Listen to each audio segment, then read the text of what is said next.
Welcome once again. मैं Dalchand life style and wellness coach आप सभी का स्वागत करता हूं इस आज के सेल्फ डेवलपमेंट प्रोग्राम में। और जिस तरह से हम डे बाई डे इस प्रोग्राम के माध्यम से अपनी मेंटल हेल्थ को स्ट्रॉन्ग कर रहे हैं और कुछ ऐसी चीजों को जान रहे हैं जिन चीजों की वजह से इंसान अपनी जिंदगी खो देते हैं या वो चीज अचीव नहीं कर पाते जिन चीजों को वो ड्रीम्स बना करके रहते हैं। और कुछ ही टाइम उन ड्रीम्स को पाने के लिए वो कुछ करना शुरू करते हैं, लेकिन वो कुछ ही समय में उन चीजों को पाने से रह जाते हैं और रुक जाते हैं ना। तो उन चीजों को लेकर के हम सीख रहे हैं और आज हम ऐसी ही कुछ 10 बातें सीखेंगे कि कहाँ हमें चुप रहना चाहिए, है ना। और कहाँ चुप रहने से हमारे फायदे हो सकते हैं और कहाँ चुप रहने से हमारे नुकसान हो सकते हैं। तो आज हम बात करेंगे ऐसी कुछ, जैसे मान लीजिए पहले जो शिक्षा पद्धति हुआ करती थी वो आश्रम शिक्षा पद्धति, यानी कि आश्रम में बच्चे पढ़ा करते थे। तो वहाँ गुरु जी या जो भी वहाँ पे साधु रहते थे या जिस तरह से भी वहाँ पे शिक्षा दी जाती थी वहाँ पे बताते थे कि सबसे ज्यादा वहाँ शांत रहने की सलाह दी जाती थी। शिक्षा पद्धति में पहले सबसे ज्यादा शांत रहने की सलाह दी जाती थी। लेकिन आजकल आप देख रहे हैं कि हर जगह शोर शराबा कितना ज्यादा है, हर जगह कोलाहल मचा हुआ है और जिसकी वजह से इंसान आज बहुत ज्यादा तनाव में रहता है। इसीलिए पहले बताया जाता था कि जितना शांत रहोगे उतनी प्रकृति भी शांत रहेगी, उतने ही आपके विचार भी शांत रहेंगे, उतना ही आपका मस्तिष्क भी शांत रहेगा। और शांत मस्तिष्क से ही अच्छे डिसीजन लिए जाते हैं, अच्छे परिणाम को पाया जा सकता है। लेकिन आज के कोलाहल की वजह से बहुत ज्यादा इंसानी दिमाग जो है बहुत ज्यादा डिस्टर्ब रहता है। और कहना चाहिए कि उसको घर के जो थोड़ा सा भी कोलाहल होता है, कोई तेज बोलता है तो वो भी उसको बहुत ज्यादा गलत लगता है और बोलता है कि थोड़ा शांत रहिएगा, थोड़ा शांत रहिएगा, मुझे कुछ सोचने दीजिएगा, मैं डिस्टर्ब हो रहा हूँ आपकी बात से, है ना। तो इस तरह से आज बहुत ज्यादा तनाव केवल और केवल कोलाहल या क्या मतलब शोर शराबे की वजह से हो चुका है। तो ऐसे में हर रोज हमें क्या करना चाहिए, ऐसे में जैसे आज वातावरण हो चुका है ऐसे में हमें डेली मौन रहने के लिए भी हमें कहीं ना कहीं कोई ऐसा अपने लिए समय निकालना चाहिए, मेडिटेशन करना चाहिए, ग्रेटिट्यूड करना चाहिए। और अपने आप को इस शांत वातावरण में, जैसे हम सुबह ही सुबह उठ करके सेल्फ डेवलपमेंट प्रोग्राम में आते हैं, इस समय बिल्कुल पूरा ज्यादातर 99% जो वातावरण है वो शुद्ध और शांत होता है। तो ऐसे में हमेशा हम अच्छे थॉट्स अपने अंदर लेकर आ सकते हैं, अच्छे मेंटेलिटी के साथ हम अच्छे विचार हम पैदा कर सकते हैं। ऐसे दिमाग जो रहते हैं, जो मतलब इन चीजों को करते रहते हैं, सपोज दैट जो मेडिटेशन वगैरह ऐसे कुछ करते रहते हैं, तो उन्हें गुस्सा भी कम आता है, उनके जो विचार हैं वो भी शुद्ध रहते हैं और दूसरे के लिए हमेशा पॉजिटिव थिंकिंग निकलती है ना।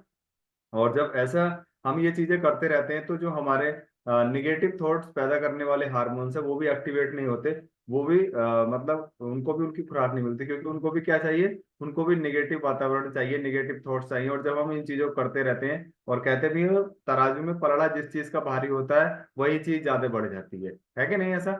और जब हम इन चीजों को ध्यान देते हैं, तो इन चीजों को हम करते हैं डेली, तो निगेटिव हमारे थॉट्स उनकी मतलब उनका पलड़ा डाउन हो जाता है, यानी कि उनको एक्टिवेट होने का, उन हार्मोन्स को समय नहीं मिल पाता और हम हमेशा हैप्पी फील करते हैं, अच्छे विचार आते हैं, पॉजिटिव सोचते हैं, फैमिली के लिए, रिलेशंस के लिए या अपने लिए भी हम अच्छा सोचना शुरू कर देते हैं और अच्छे रास्ते निकलना शुरू हो जाते हैं। तनाव बढ़ने वाले हार्मोन्स का लेवल बहुत ज्यादा घट जाता है जब हम अपने आप को मेडिटेशन और इन चीजों में, यानी पॉजिटिव इन्वायरमेंट में जब हम अपने आप को रखते हैं, तो नेगेटिव हार्मोन्स हमारी बॉडी में कम एक्टिवेट होते हैं। चलिए अब चलते हैं उधर, जो हम बात कर रहे थे कि उन वो कौन सी 10 बातें हैं, किन 10 बातों को लेकर के हम ज्यादा डिस्टर्ब रहते हैं और हम हमें कहाँ शांत रहना चाहिए, कहाँ नहीं रहना चाहिए, है ना। तो हम उन बातों को लेकर के करेंगे, क्योंकि जरूरत से ज्यादा बोलना एवं जरूरत से ज्यादा चुप रहना दोनों ही घातक होते हैं, दोनों ही नुकसानदेह होते हैं। जैसे कि बात करें, जरूरत से ज्यादा बारिश होना भी नुकसान दे जाता है, जरूरत से ज्यादा बारिश ना होना यानी कि ज्यादा धूप निकलना भी परेशानी देता है, जरूरत से ज्यादा खाना खाना भी नुकसान दे देता है, जरूरत से कम यानी कि ना खाना भी नुकसान देता है। तो मतलब हर एक चीज का लेवल है, हर एक चीज की एक अपनी जगह उसकी रेशियो है, वो किस रेशियो में रखना चाहिए और हमें कहाँ अपने विचारों को प्रकट करना चाहिए, कहाँ नहीं करना चाहिए, किस तरह से हमें अपने आप को रिप्रेजेंट करना चाहिए, उन बातों को हम सीखेंगे कैसे।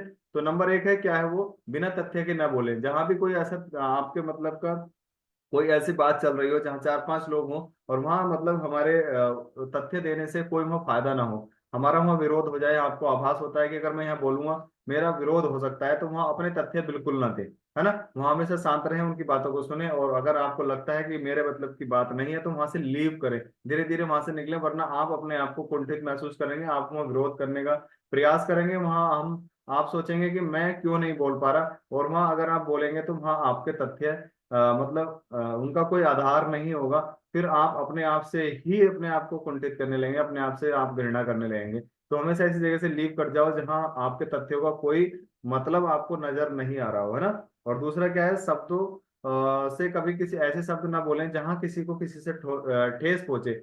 छोटे बड़े का हमेशा ध्यान रखना चाहिए, क्योंकि मोस्टली लोग बड़े लोगों का सम्मान करते हैं, लेकिन हमें छोटे बच्चों का या छोटे लोगों का भी सम्मान करना चाहिए। और हमेशा उन चीजों का ध्यान रखना चाहिए कि हमारे शब्दों से किसी के आदर को, किसी के सम्मान को, किसी के मतलब व्यक्तित्व को ठेस न पहुंचे, किसी किसी को भावनात्मक ठेस भी ना पहुंचे।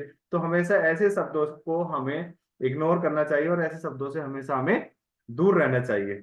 और क्रोध, तीसरा है क्रोध। घृणा करने वाली व्यक्ति के सामने चुप रहें। जो आप पर क्रोध कर रहा है, आपसे घृणा कर रहा है, उससे हमेशा उसके सामने हमेशा चुप रहें, क्योंकि उस समय वो उस मनोदशा में नहीं है, उस स्थिति में नहीं है जो आपके शब्दों को वो सुन पाए। क्योंकि सही समय का इंतजार करें, आपको सही समय का इंतजार करना होगा। क्योंकि कभी कभी आपने देखा होगा, जो सबसे ज्यादा क्रोध करने वाला इंसान है, अगर हम उसको सामने चुप रहे, वो एक समय बाद खुद ही आपसे आकर के वो थैंक यू बोलता है, या आपसे आकर के सॉरी बोलता है कि मैंने आप पे फालतू में गुस्सा किया, मैंने फालतू में आपको गलत समझा। और हम वहीं उसका विरोध करते हैं, वहीं उसको करते हैं, तो और ज्यादा डिस्टरबेंस फैल जाता है। और हम फिर उस इंसान को जिंदगी भर के लिए भावनात्मक रूप से हम उसको खो देते हैं। अगर हम वहाँ शांत रहते हैं, तो जैसे कि मान लीजिए एक सांप जंगल से भाग करके कहीं गांव में या किसी घर में आकर के घुस गया, है ना। और उसको जब लोगों ने उसको बहुत ज्यादा प्रताड़ित किया, बहुत ज्यादा उसको देखा और उसको शोर मचाया कि ये आ गया वो आ गया, है ना। तो वो गुस्से में हो गया, और गुस्से में होकर के कमरे में घुसा, तो वहाँ एक तलवार पड़ी थी, तलवार पे जाकर के वो लिपट गया। और जब इतनी तेजी से गुस्से में वो तलवार पे जाके लिपटा कि वो कट गया और खुद के खुद ही मर गया। तो वैसे ही जो इंसान आपके बारे में घृणा करता है, तो वो खुद ही अपने आप ऐसे लिपट के, जैसे सांप तलवार से लिपट करके कट गया, वो खुद ही एक दिन अपने आप को फील करेगा कि तूने गलत किया, और आपको थैंक यू बोलने वाला है या सॉरी बोलने वाला है ना। तो और हमेशा प्रतिदिन अपने ध्यान पर नियंत्रित करें, अपने ध्यान को हमेशा एकाग्रचित रखें, एकांत रखें, और अपने आप को सही दिशा में रखें, है ना। चौथा है, जिस मुद्दे से कोई संबंध नहीं, वह हमेशा चुप रहना चाहिए। जिस मुद्दे से आपका कोई लेना देना नहीं, मान लीजिए कोई किसी तरह की कोई सामाजिक बात चल रही है, उससे आपका कोई लेना देना नहीं है ना।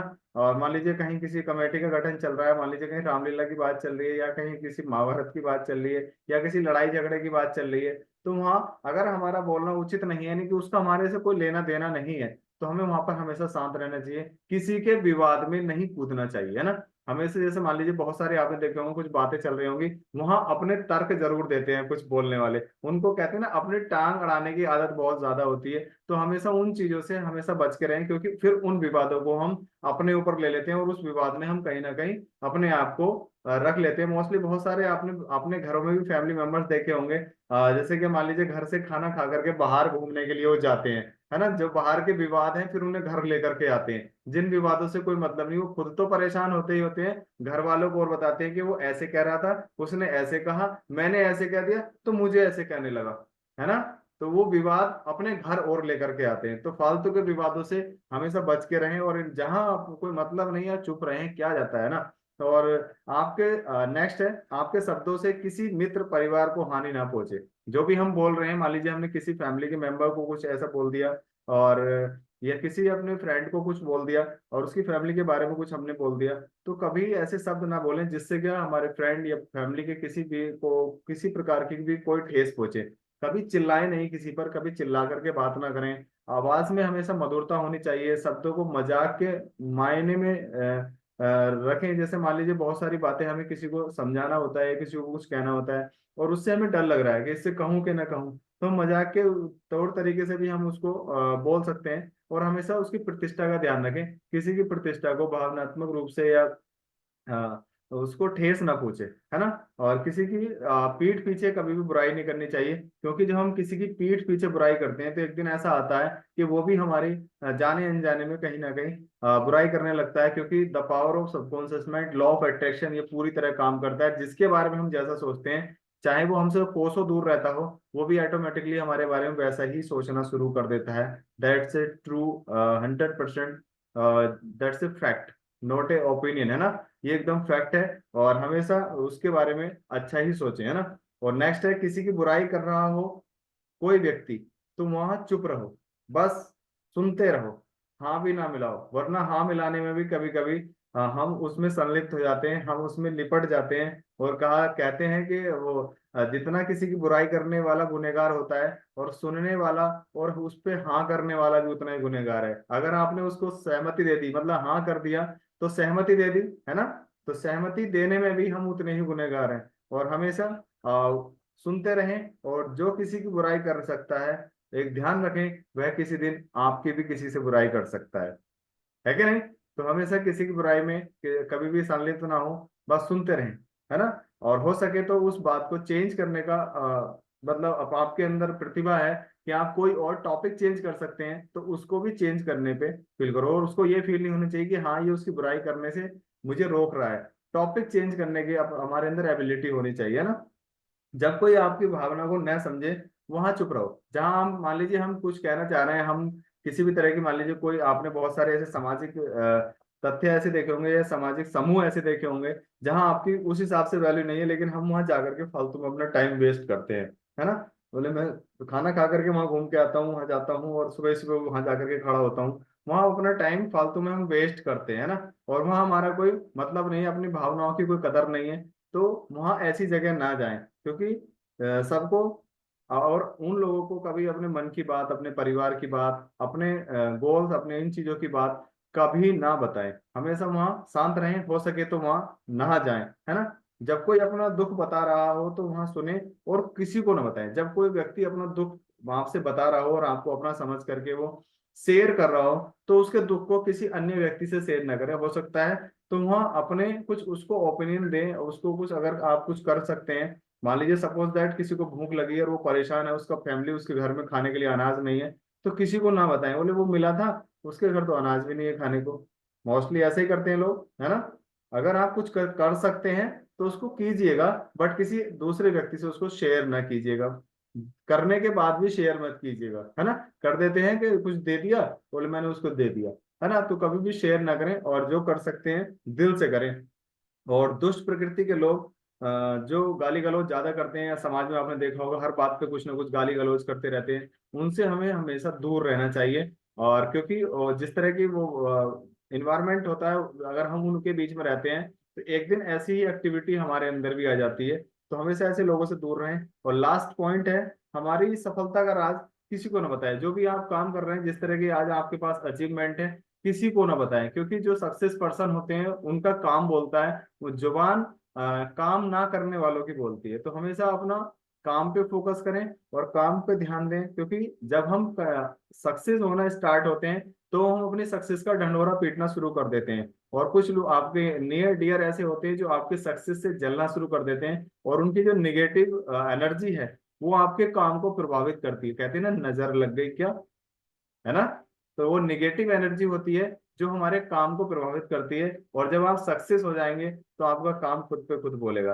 राइट। तो इन सभी बातों को और इन सभी चीजों को अगर हम अपने अवचेतन पटल पर इनको छाप लेंगे, और अपने जो मतलब इनको हम डे बाय डे इम्प्रूवमेंट करना शुरू करेंगे। एकदम तो ब्रेक लगना बड़ा मुश्किल होता है। गाड़ी भी अगर 120 की स्पीड पे चल रही है और उसको एकदम ब्रेक लगाएं, तो वो भी रुकना मुझे लगता है मुश्किल, और पलटने के चांसेस ज्यादा होते हैं। सो दैट धीरे धीरे हम इन चीजों में चेंजेस करेंगे, तो बहुत सारे बदलाव आ जाएंगे। और बदलाव आना ही कहते हैं, परिवर्तन ही प्रकृति का नियम है, और ऐसा कोई काम नहीं जो इंसान ना कर सके। तो इन 10 चीजों की और 10 जगहों हम अगर चुप रहें, तो अपने जीवन को हम शानदार कर सकते हैं। Thank you so much everyone, thank you.